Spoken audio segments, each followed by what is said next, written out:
WhatsApp guys, welcome back to Antariksh video. अभी एक new channel से वीडियो है, nuclear war will change the world. तो क्या है पूरा जियोपॉलिटिक्स का मामला इसमें, और न्यूक्लियर वॉर का आपको पता ही है भैया, न्यूक्लियर वॉर अगर हो गया तो सब खत्म हो जाते हैं, तहस नहस ही अब ये न्यू चैनल ना, मतलब one of my favourite channel है फॉर करंट अफेयर्स। मतलब इतनी डिटेल में एक चीज विद फैक्ट्स बताते हैं ना कि ऐसा हुआ तो ऐसा होगा, और जो स्टाइल है मतलब हाँ, और एंडिंग जो है मुझे वो तो मेरा फेवरेट। तो कर दे वीडियो को लाइक, चैनल पे तो please subscribe. 1 2 3 let's go. America ने रशिया पर अटैक किया तो क्या ये वॉर एक न्यूक्लियर वॉर बन जाएगी? ये शायद आज तक का हमारा सबसे स्कैरी वीडियो होगा, क्योंकि ये कोई दोनों ही फिक्शन कंट्रीज है, ऐसी ये हैं। एक रियलिटी जो हमारे दुनिया का फ्यूचर हो सकती है। एक न्यूक्लियर बॉम्ब की एग्जैक्ट पावर क्या होती है? अगर आपके शहर में एक न्यूक गिरता है तो क्या होगा? एक न्यूक्लियर वॉर के बाद दुनिया कैसे होगी? चलिए आज के इस वीडियो में एक डार्क फ्यूचर के बारे में सोचते हैं कि एक न्यूक्लियर वॉर का हम सब पर क्या इम्पैक्ट हो सकता है।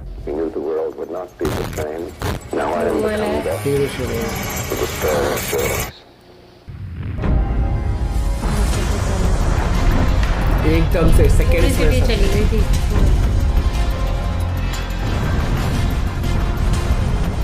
कितने सालों बाद तक उस जमीन में रहते हैं उसके। वीडियो काफी इंटरेस्टिंग है और इसमें ऐसे कुछ सिमुलेशंस है जो सच में आपको डरा देंगे। अगर आपको ये वीडियो इंटरेस्टिंग लगता है तो इसे अपने दोस्तों के साथ शेयर कीजिए, और ऐसे ही और इंटरेस्टिंग वीडियोस देखने के लिए चैनल को सब्सक्राइब करना ना भूलिए। चैप्टर 1, कितने बॉम्ब्स हैं? वीडियो की शुरुआत एक लॉजिकल क्वेश्चन से करते हैं। हमारे पास कितने बॉम्ब्स हैं? ये बॉम्ब्स कितने देशों के पास हैं और इनका इस्तेमाल क्या क्या कांड करने के लिए किया जा सकता है? एट दिस मोमेंट पूरी दुनिया में 15,000 से ज्यादा न्यूक्लियर वेपन्स हैं। अमेरिका और रशिया इन दोनों देशों में मिलाकर 14,000 न्यूक्लियर बॉम्ब्स हैं, और बाकी के देशों में यानी Bharat, Pakistan, China, UK, France, North Korea, इन देशों में अराउंड 100 न्यूक्स हैं। इजराइल के पास भी कुछ न्यूक्स हैं, लेकिन कुछ कंफर्म नहीं कह सकते।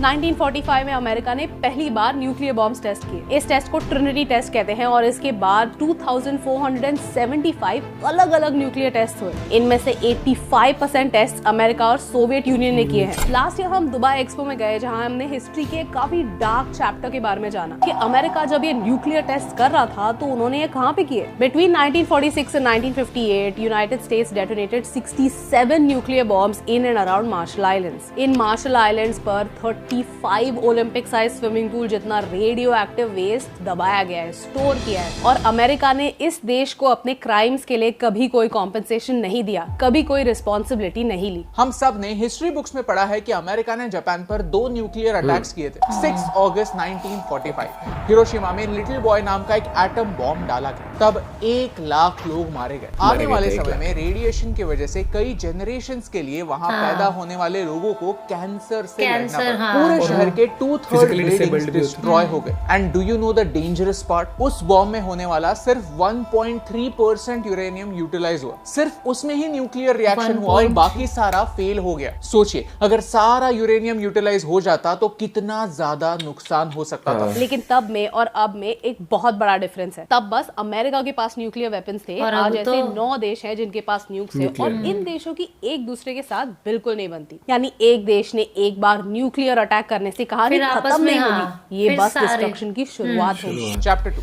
न्यूक गिरने पर होता क्या है? आज तक एक वॉर में सिर्फ 2 बार न्यूक्लियर बॉम्ब्स यूज हुए हैं। लिटिल बॉय 15 किलोटन का बॉम्ब था, सिर्फ 15 किलोटन का, जिसने एक पूरे शहर को फ्लैट कर दिया।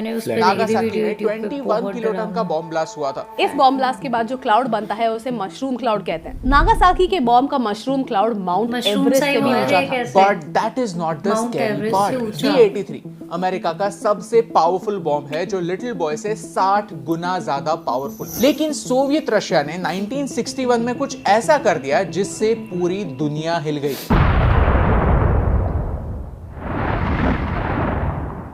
त्सार बॉम्बा आज तक का सबसे पावरफुल बॉम्ब है, जिसकी पावर थी 50 मेगाटन्स।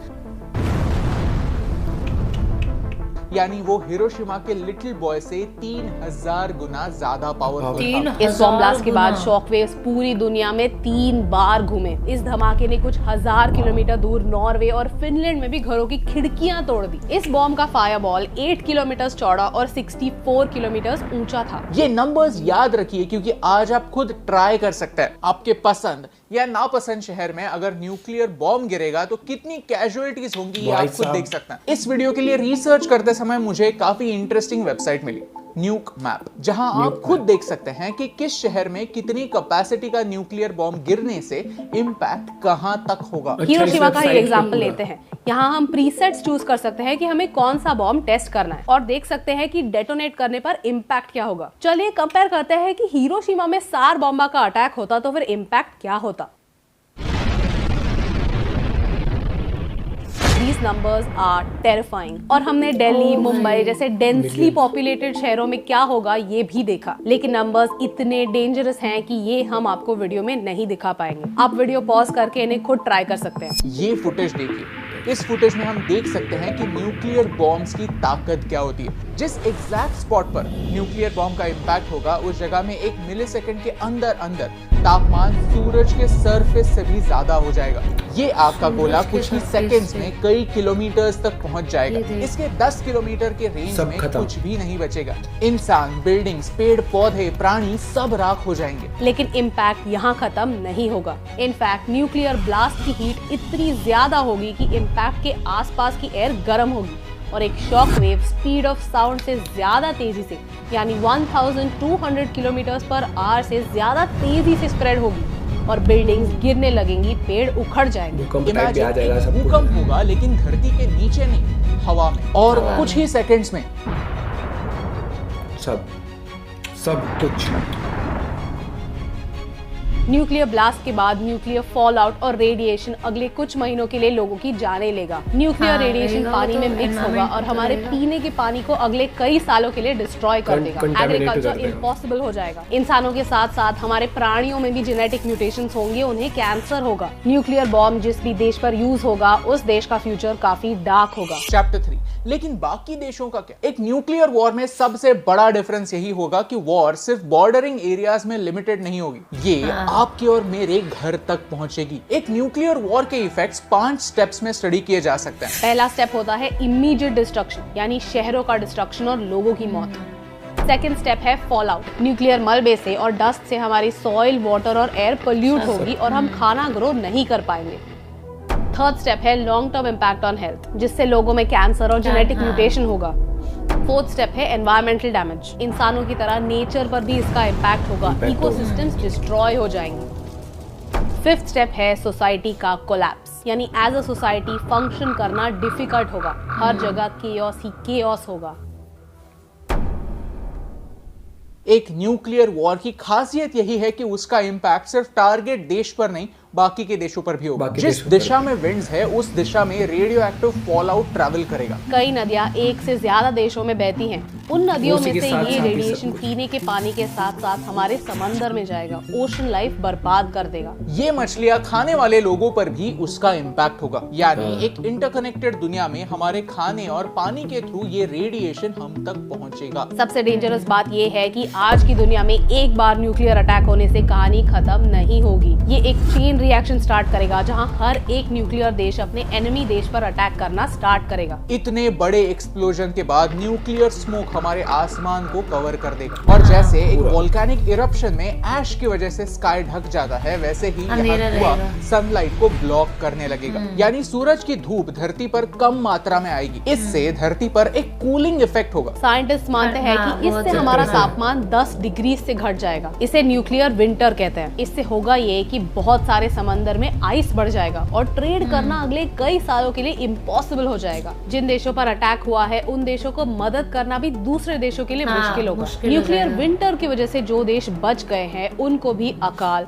पूरी की पूरी फसल का फेलियर ऐसे साइड इफेक्ट से जूझना पड़ेगा। Chapter 4 conclusion. See, nuclear energy एक टूल है। करंटली हमारी पृथ्वी में 35 मिलियन टन यूरेनियम छुपा हुआ है, जो अगर हमने माइन किया और एनर्जी जनरेट करने के काम में इन्वेस्ट किया तो हमारी ह्यूमैनिटी के लिए अगले 2000 सालों के लिए सफिशिएंट एनर्जी हमारे पास होगी। लेकिन अगर इसका इस्तेमाल हमने वेपन्स बनाने के लिए किया, दूसरे देशों को डिस्ट्रॉय करने के लिए किया, तो इसका नतीजा किसी के लिए भी अच्छा नहीं होगा। रशिया यूक्रेन कॉन्फ्लिक्ट को 1 साल से ऊपर हो चुका है, लेकिन आज भी कई ऐसे लोग हैं जो वॉर को सपोर्ट करते हैं, ये समझे बगैर कि एक वॉर लाइक सिचुएशन हम सब के लिए एक डेंजरस सिचुएशन होगी। 1945 में एल्बर्ट आइंस्टाइन ने यूनिवर्सिटी ऑफ शिकागो के साइंटिस्ट के साथ मिलकर एक इमेजिनरी क्लॉक बनाया जिसे डूम्सडे क्लॉक कहते हैं, जहां 12 बजने पर न्यूक्लियर वॉर की वजह से दुनिया का विनाश होगा, ऐसा साइंटिस्ट मानते हैं। ये 12 कभी बजेंगे? होपफुली कभी नहीं, लेकिन ये सुई 12 के कितने करीब है ये इस बात की साइन है कि वर्ल्ड में टेंशन कितना ज्यादा है। 1953 में ये सुई मिडनाइट से 2 मिनट दूर थी। ये कोल्ड वॉर की शुरुआत थी जहां अमेरिका और सोवियत रशिया एक दूसरे के अगेंस्ट न्यूक्लियर मिसाइल्स ताने हुए थे। उसके बाद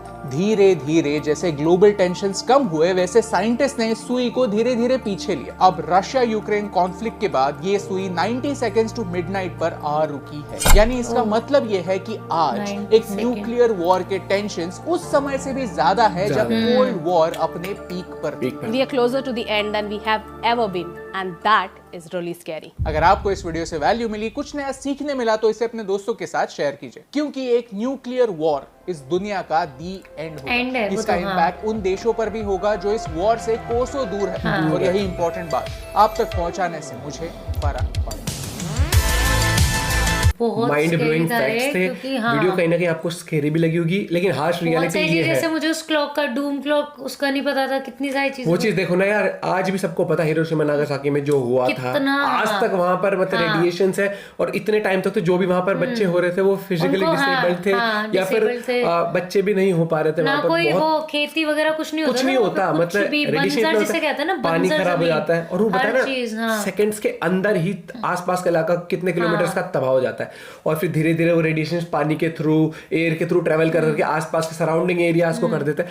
यही चीज है। और ऐसा नहीं है कि छोड़ो उन 2 देश में हो रहा है, हमें क्या फर्क पड़ रहा है। अगर 2 छोड़ो किसी एक देश ने भी छोड़ा ना वो न्यूक्लियर, तो वो पूरे वर्ल्ड पे इफेक्ट पड़ेगा। सिर्फ वो कागज में हो जाएगा कि वो जीत गया, लेकिन एंड ऑफ द डे उसकी खुद की भी हार है, क्योंकि अपने साथ सबको ले डूबा वो रेडिएशंस में भी हर तरीके से। वो बताया ना एक्सट्रीम लेवल पे तो ऐसे भी होता है, वो विंटर आ जाएगी, न्यूक्लियर विंटर आ जाएगी, और समुद्र जम जाएंगे भैया, चाह के मदद नहीं कर पाए। और प्लस क्या होगा कि सबको यार ये सोचो ना, जब रेडिएशन इतनी फैल जाएंगी, आपके पास ओशियन लाइफ खत्म होगी, तो इकोसिस्टम डिस्टर्ब हो जाएगा पूरा, और जब पूरा इकोसिस्टम ही हिल जाएगा तो आप कैसे जियोगे? जो कि ऑलरेडी इतना पॉल्यूशन की वजह से सब कुछ इतना ऑलरेडी वो हो रखा है, ऑलरेडी वो चीज हो रखी है। और ये चीज तो मैं कहूंगा भैया कि इट्स हाई टाइम कि देखना, अगर इतना रेडिएशन है ये तो पहले तो यूक्रेन वाला मामला जल्दी से सिमटे, क्योंकि आप कितनी भी धमकी दे लो, कुछ दे लो, लेकिन दिमाग खिसकने में थोड़ी सी देर लगती है। अगर किसी का खिसक जाए तो आप उसमें कुछ और ये तो पक्का है कि किसी एक भी कंट्री ने अगर यूज करा ना ये वाला, फिर वो आपस में फिर तो वो होगा ही होगा। और ये ह्यूमैनिटी के लिए डिजास्टर। वो कहते हैं ना, इंसान खुद का ही दुश्मन है सबसे बड़ा। ये डिस्कवर करके जो चीज हमारे फायदे के लिए है उनको हम गलत तरीके से भी इस्तेमाल करने का माइंडसेट बना के रखते हैं। वो कहते हैं ना, पॉजिटिविटी के साथ नेगेटिविटी भी आती है। यूरेनियम है, अगर आप सही चैनलाइज करें, उसको अच्छी जगह पर इन्वेस्ट करें, बोला ना कितने 2000 सालों तक तो आराम से एनर्जी, ये सब। आपका इस बारे में क्या पॉइंट ऑफ व्यू जरूर बताना। और गलत जगह उसको यूज करने से 2 के 3000 साल पहले कब के पहुंचे। बाकी आप ऐसे अमेजिंग वीडियोस अभी न्यू चैनल पे देख सकते हैं, और हमें सजेस्ट भी कर सकते हैं। बाकी कर दें वीडियो को लाइक, चैनल पे तो please subscribe. Bye bye, take care.